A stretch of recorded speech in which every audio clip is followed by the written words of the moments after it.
নমস্কার। শ্রীমদ্ ভাগবত গীতা অষ্টাদশ অধ্যায় মুখ্য যোগ শ্লোক ৬৮। যঃ ইদং পরমং গুহ্যং মত ভক্তেষু অভিধাসতি ভক্তিম ময়ি পরাং কৃত্যাঃ মাম এব ইষ্যতি অসংশয়।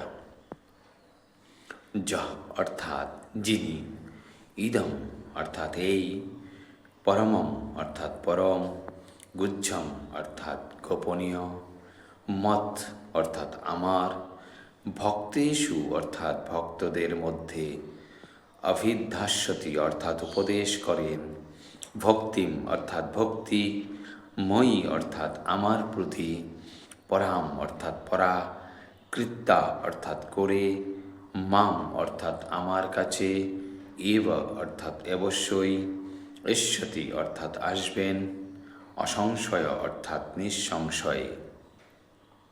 অনুবাদ: যিনি আমার ভক্তদের মধ্যে এই পরম গোপনীয় গীতাবাক্য উপদেশ করেন, তিনি অবশ্যই পরাভক্তি লাভপূর্বক নিঃসংশয়ে আমার কাছে ফিরে আসবেন। তাৎপর্য: সাধারণত ভক্ত সঙ্গে ভগবদ্গীতা আলোচনা করার উপদেশ দেওয়া হয়, কারণ অভক্তেরা না পারে কৃষ্ণকে জানতে, আর না পারে ভগবদ্গীতার মর্ম উপলব্ধি করতে। যারা শ্রীকৃষ্ণের স্বরূপে শ্রীকৃষ্ণকে স্বীকার করতে চায় না এবং ভগবদ্গীতাকেও যথাযথভাবে গ্রহণ করতে চায় না, তাদের কাছে কখনোই খামখেয়ালিবশত ভগবদ্গীতার বিশ্লেষণ করে অপরাধী হওয়া উচিত নয়। ভগবদ্গীতার ব্যাখ্যা তাদের কাছেই করা উচিত যারা শ্রীকৃষ্ণকে পরমেশ্বর ভগবান বলে গ্রহণ করতে প্রস্তুত। এটি কেবল ভক্তদের বিষয়বস্তু, তা দার্শনিক মনোধর্মীদের জন্য নয়।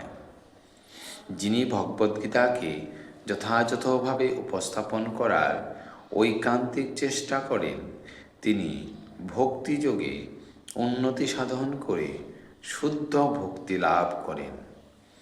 এই শুদ্ধ ভক্তির ফলে তিনি নিঃসন্দেহে ভগবদ্ধামে ফিরে যান।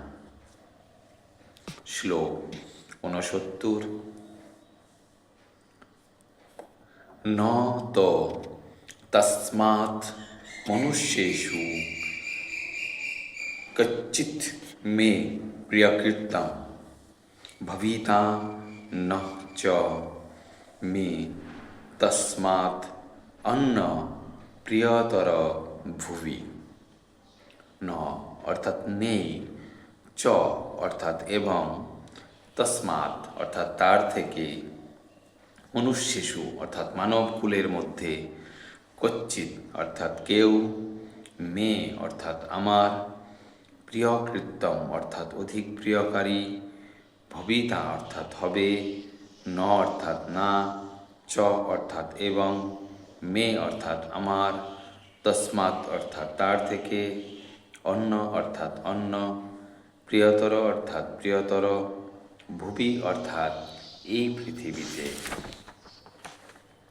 অনুবাদ: এই পৃথিবীতে মানবকুলের মধ্যে তার থেকে অধিক প্রিয়কারী আমার কেউ নেই, এবং তার থেকে অন্য কেউ আমার প্রিয়তর হবে না। ধন্যবাদ।